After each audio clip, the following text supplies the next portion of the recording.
Hi, I'm Billy McDonald, and welcome to Grace Uncensored. Today's going to be just a little different.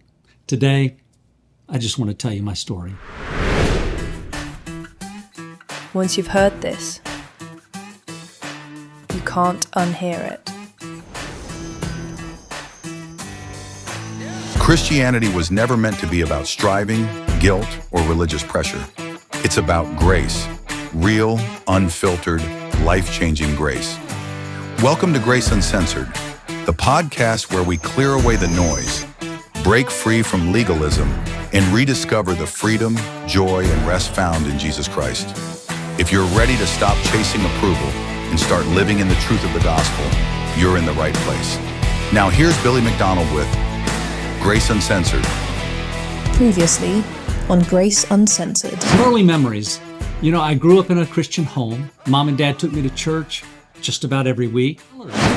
Well, you know, all 15 kids looked at me. I panicked. And I began thinking a little bit more seriously about God. It was pretty frightening, but something that I learned, I need to try to fit in. Later that year, I have mononucleosis. I'm out of school for 8 weeks. Oh my gosh, it was wonderful. But there was one specific event that happened I didn't fully understand at the time. I had really gotten myself into a ton of trouble. That was a terrible place to be. I could feel that familiar, that cold sweat. My head was starting to spin and that sick feeling. Oh my goodness. So I climbed up between the seats and moved toward the front of the van, just trying to get some air and clear my head. And that's when I saw it. Sitting right there, stuck on their dashboard, was a little plaque. And it said, if you were arrested for being a Christian, would there be enough evidence to convict you? Now, it wasn't really the plaque itself that impacted me, because for the entire week, I had been watching these young people. I had listened to them. I'd watched how they treated one another. I'd seen how naturally Jesus flowed into their conversations. And for the first time in my life, I felt like I was seeing what the Christian life was supposed to look like. Not perfect people, just people who genuinely love Jesus. And sitting there in that hot, terribly hot van, after watching them all week, I suddenly realized something. I wasn't there. Nobody would have looked at my life and thought, that guy loves Jesus.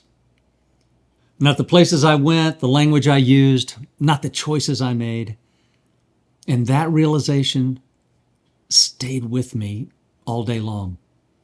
Well, that night at church, as the service was coming to an end, I knew I couldn't just keep pretending everything was fine.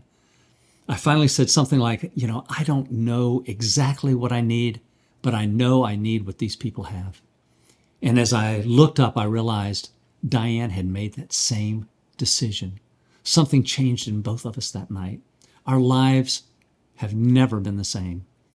At that time, we had no idea that what would later become known as the Jesus movement or the Jesus Revolution was spreading all across the U.S. We didn't know there were similar things happening to people on the West Coast and in all other parts of the country. Nobody was talking about movements. Nobody was trying to start anything. To us, it just seemed like God was just doing something. And looking back now, I can only describe it as both organic, but definitely supernatural. Young people were simply hungry for Jesus, and lives were changing, being transformed. Friends were inviting friends. People were coming to Christ. And there wasn't some grand plan behind it that man had come up with. It wasn't organized by a denomination. It wasn't built around a personality. It just felt like God was moving.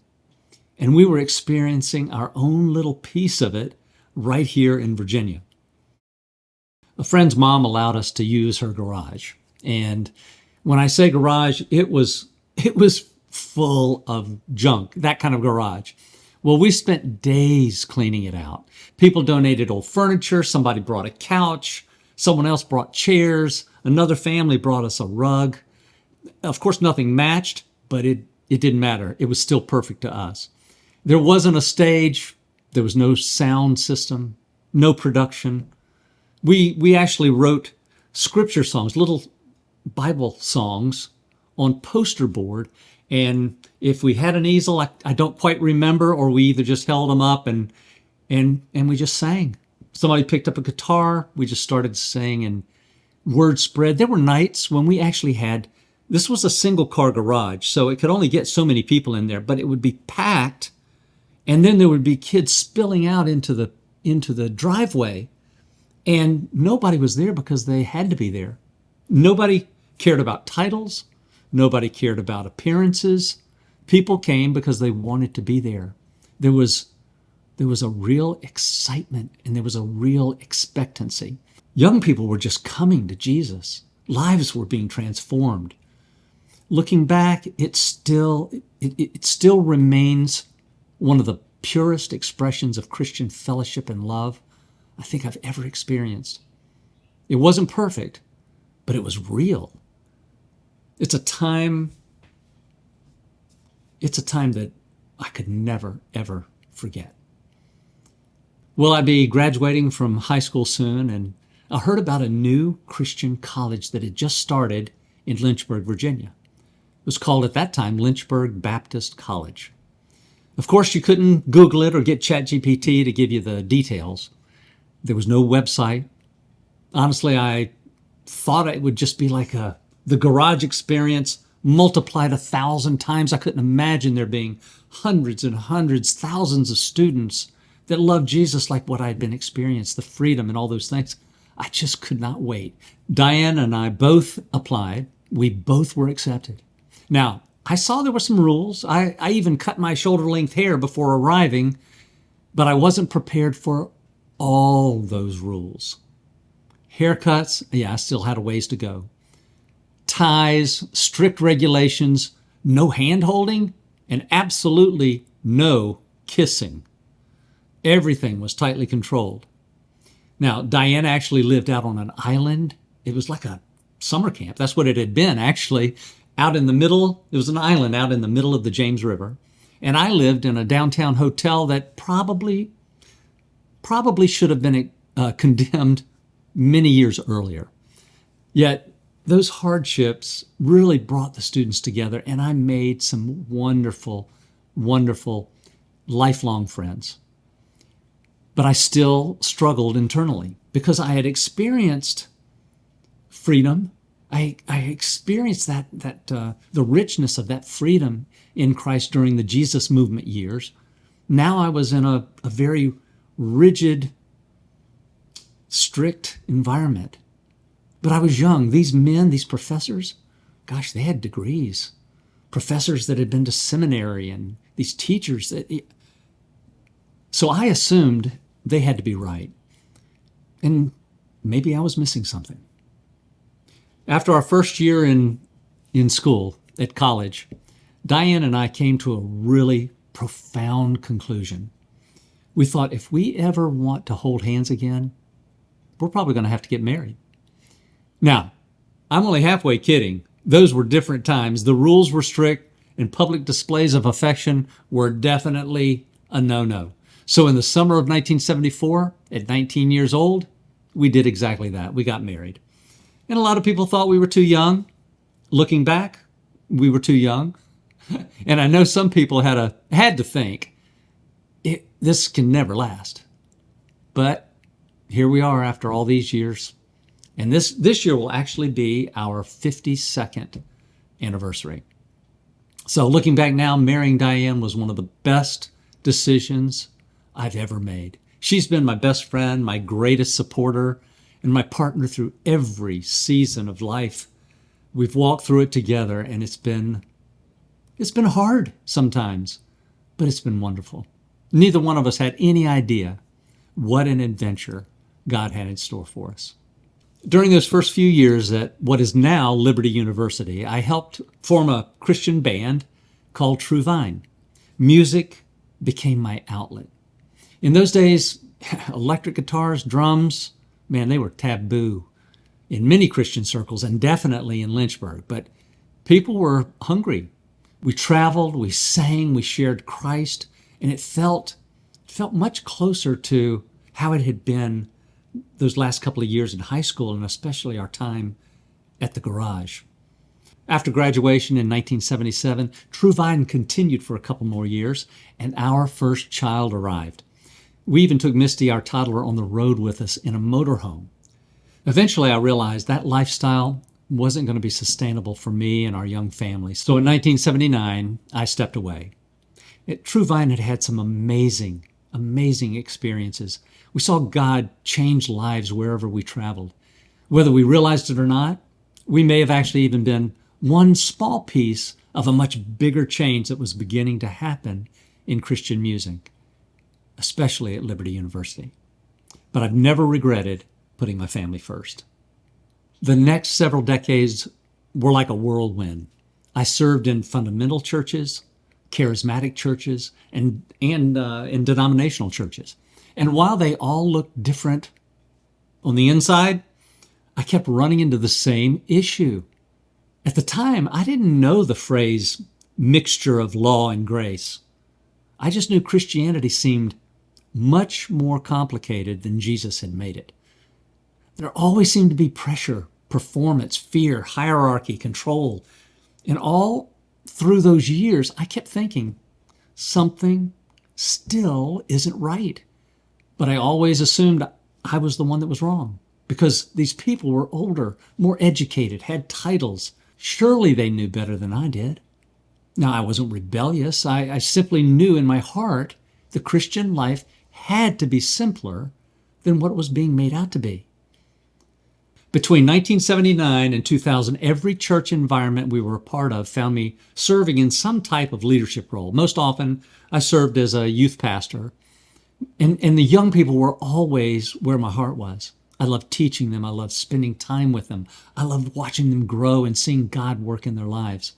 But because of those leadership roles, I wasn't just attending church on Sundays. I was involved behind the scenes. I sat in leadership meetings. I saw how decisions were made. I was close enough to see both the strengths and the struggles that existed inside each ministry. And that's where some of the tension became more apparent to me. There were nights I couldn't sleep. I'd come home and I'd tell Dianne, I can't discuss with you what happened at the meeting tonight, but it's going to be a sleepless one. I saw things behind the scenes that really troubled me, not because people didn't love God, they did. Not because people were intentionally trying to hurt others. I don't think they were. People usually just reproduce what they've been taught. That's what I'd always done. But I kept sensing that something wasn't right. And through all of it, I still believed there had to be something simpler, something more beautiful, something that looked more like Jesus. Eventually, some of those ministries collapsed under the weight of leadership failures and unhealthy religious systems that had been put in place. Of course, I never stopped loving Jesus, and I never stopped loving people. I just knew I was still missing something. Then in 2010, my son Nathan handed me an article he found in Relevant magazine.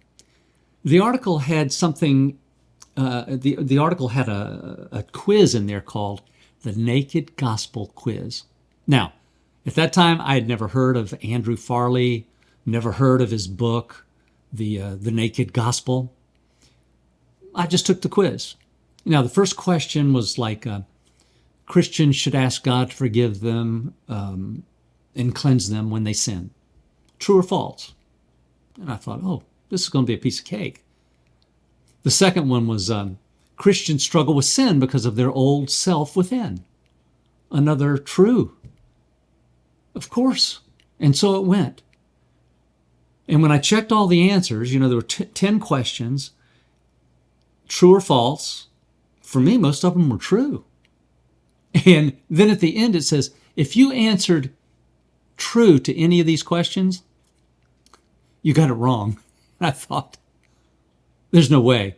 There's no way that's right. What is my son Nathan reading here? This is ridiculous. So I ordered the book. And reading the Naked Gospel, this was 16 years ago, that became one of the biggest turning points in my life. Not because I was discovering brand new ideas. It was because someone was finally saying out loud what I had felt in my heart for over 30 years. All that time I was thinking, well, I'm just wrong. These people are so much smarter and all those things. I just knew I was wrong. But all of a sudden, it was quite an eye-opener when somebody was starting to say the things that had been deep in my heart. I just didn't know how to say it in words. And it had been over 30 years. And the things I was hearing was grace, rest, finished work, freedom, no mixture. And it was all starting to make sense. And I thought that's where my story would end. I wasn't trying to start a ministry at 70 years old, even though Moses pulled it off. I wasn't looking to build a platform. I knew almost nothing about social media. Then in 2024, I was traveling with a longtime friend of mine, Mark Lowry. I've known Mark since college. You may know Mark. He was a co-writer of the song, Mary Did You Know? We've been friends since college. As a matter of fact, Mark's brother Mike and I played together in the band True Vine. And that's how I became friends with Mark. Well, during that trip in 2024, Mark, I kept hearing him say he would encourage people to record what they believe for future generations. He talked about preserving those things on YouTube so that your children and your grandchildren and beyond could know what mattered most to you. And I heard that a few times and something really clicked inside of me. And I thought, he's right. I want my grandchildren, I want my children to know what their dad and their granddad believes. I want them to know about Jesus. I want them to know about grace. I want them to know about the finished work of Christ. So I decided to record a few episodes. I didn't call them episodes at the time, I don't think, but honestly, I just thought maybe 3 or 4 of these little messages and just enough to leave something behind for the family. I had no idea what God had planned. And that's why your support matters so much. Grace Uncensored started as something I wanted to leave for my family. But it has grown. God has used it to reach people far beyond what I ever imagined, all across the U.S. and nearly 50 countries around the world. So every gift helps. It helps us keep putting this message in front of more and more people who are tired of guilt, shame, fear, and religious pressure. We've all been there, so you know what I'm talking about. If you'd like to help support the message, you can do that at graceuncensored.org. And together, we can help more people understand just how good God's grace really is. That's graceuncensored.org. Just click support the message. Well, after 70 years of life, after 52 years of marriage, after decades of ministry, after all the ups and downs, the disappointments and the lessons God taught me along the way, and then after roughly 25 years of having largely stepped away from any type of a public ministry and teaching, I found myself with a message I could no longer keep to myself. But I had discovered something so freeing, so life-giving, and so centered on Jesus that I wanted others to experience it too. So in 2025, Grace Uncensored was officially born. And what's funny is I thought I was only recording 3 or 4 of these episodes for my kids and my grandkids. I really believed I'd be done after just a few of these episodes. Looks like God had other plans, and now when I read comments and emails, I see people at every stage that I experienced. I understand the pushback. I understand the fear. I understand the license to sin arguments because I've lived it. I understand the pushback because I used to say many of the same things myself, not because I was trying to mislead anyone, but because I was simply passing along what I had been taught by people who were faithfully passing along what they had been taught. But I also recognize the people who hear grace and suddenly everything clicks. And when it clicks, the freedom that rushes in is indescribable. That's why I do this. Not to argue, not to attack people, but because I know what it's like to spend decades believing Jesus had to be better than all the pressure people were putting on him. Well, friend, he is. He really is. Now for my final thoughts. Maybe you're listening today and you're exhausted. Maybe Christianity has become complicated. But Jesus really is better than the system. His grace really is that good, and his finished work really is finished.